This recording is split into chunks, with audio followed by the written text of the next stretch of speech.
Well, it's disappointing, but I can get that you're retiring. It's been quite the conversation starter for each customer who's walked through these doors. Charming little bookstore is. I'm going to have to turn out the lights, I'm afraid. And with each question, So when is this place closing? Patricia Jutras is reminded this month January the 27th. is the month she closes her independent bookstore. Well, I had been seeing for the last year or so that certainly bookstore sales were changing. So Patricia decided to retire and sell the Cadboro Bay Book Company.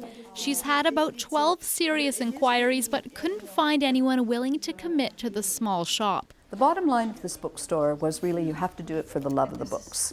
It wouldn't be something that would, at this point anyhow, gave you such an income that you would be able to afford to live in Victoria. So this store owner of just under 3 years has decided to bring the story to a close on a shop that's been around for 3 decades. When the store first opened 30 years ago, it was originally called Village Books, and it actually started out as a cookbook store, if you can believe that. It didn't take long for them to add other books to their shelves soon after, and about 15 years ago, the shop was really known for their children's section. And that made the bookstore a place where now some of those children who are grown up and have children of their own have come back because of that. How long have you been coming to this bookstore? Since it was opened.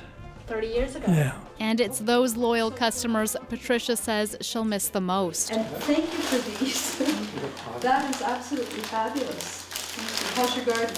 But conversations aren't disguising her challenges, trying to compete with e-readers and cheap online book prices, especially in a quiet location. Cadboro Bay is a little bit more of a driving village, and so we don't see as many walk-by people.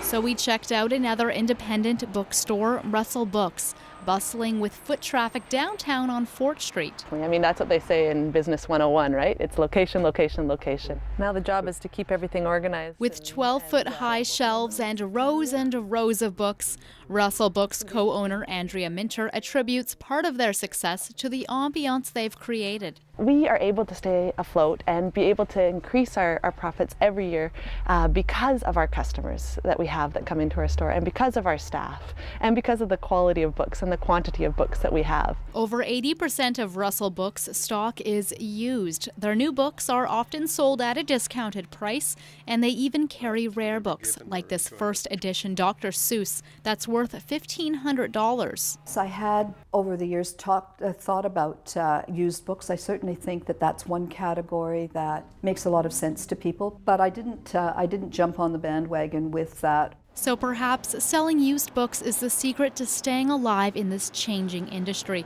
Russell Books is adding another 3,000 square feet to their shop this spring, while the Cadboro Bay Book Company finishes the final chapter in a 30-year-old story. In Cadboro Bay, I'm Jen Muranetz.